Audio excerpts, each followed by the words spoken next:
అవని, అక్షయ్ వాళ్ళు జాబ్ ఇంటర్వ్యూకి వెళ్ళడం కోసం అని చెప్పి ఆటో కోసం రోడ్డు మీదకి వస్తూ ఉంటారు. ఇంతలో ఇద్దరు ఒకేసారి ఆటో అని చెప్పేసైతే పిలుస్తూ ఉంటారు.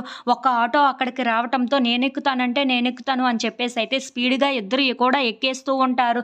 ఇంతలో అక్కడ ఉన్న అవని అయితే ఆ అక్షయ్‌ని చూసి అలా చూస్తూ ఉండిపోతుంది. ఇంతలో అక్కడ ఉన్న అవని అక్షయ్ భుజాలను తాకుతూ ఉంటుంది. అది చూడగానే అక్కడ ఉన్న అక్షయ్ అయితే చాలా కోపంగా అవని వైపు అలా చూస్తూ ఉండిపోతాడు. ఇంతలో అక్కడ ఉన్న అక్షయ్ నాకు టైం అయిపోతుంది అని చెప్పేసి అయితే చాలా కంగారుగా ఆటో దిగి అయితే వెళ్ళిపోతూ ఉంటాడు.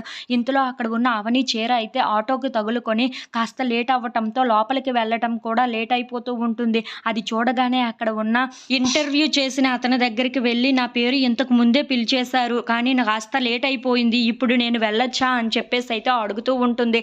ఆ మాటలు వినగానే అక్కడ ఉన్న వ్యక్తి మాత్రం లేదు లేదు మీ పేరు పిలిచినప్పుడే మీరు వెళ్ళాల్సి ఉంటుంది. ఇప్పుడు మీ పేరు అయిపోయింది కాబట్టి మీకు ఏ ఇంటర్వ్యూ కూడా లేదు. మీరు ఇక్కడి నుండి వెళ్ళొచ్చు అని చెప్పేసి అయితే అంటూ ఉంటాడు. ఆ మాటలు వినగానే అక్కడ ఉన్న అవని అయితే ఒక్కసారిగా షాక్ అయిపోయి చాలా బ్రతిమలాడుతూ ఉంటుంది. ప్లీజ్ ప్లీజ్ నన్ను వెళ్ళనివ్వండి అని చెప్పేసి అయితే అంటూ ఉంటుంది.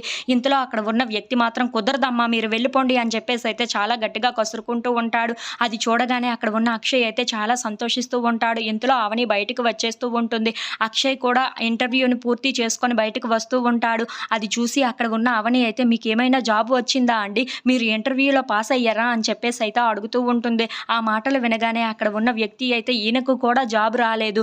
ఎందుకంటే ఈయన వల్లేనంట కదా ఆయన కంపెనీ కొలాప్స్ అయిపోయింది. అలాంటప్పుడు ఇతనికి జాబ్ ఎలా ఇస్తారు, ఇతనికి కూడా జాబ్ ఇవ్వలేదు అని చెప్పేసి అయితే అంటూ ఉంటాడు. ఆ మాటలు వినగానే అక్కడ ఉన్న అవని అయితే ఒక్కసారిగా షాక్ అయిపోతూ ఉంటుంది. చూసారా అండి ఎలా జరిగిందో, అందుకే నేను చెప్తాను ఎవరిని నమ్మకూడదు, ఎవరు చెప్తే వాళ్ళ దాని మీద సైన్లు పెట్టకూడదు అని ఎందుకు చెప్తాను. అందుకే కాస్త ఆలోచించండి, ఇకనైనా మేల్కోండి, మీరు ఎవరి వల్ల మోసపోయారో అది తెలుసుకోండి అని చెప్పేసి అయితే అంటూ ఉంటుంది.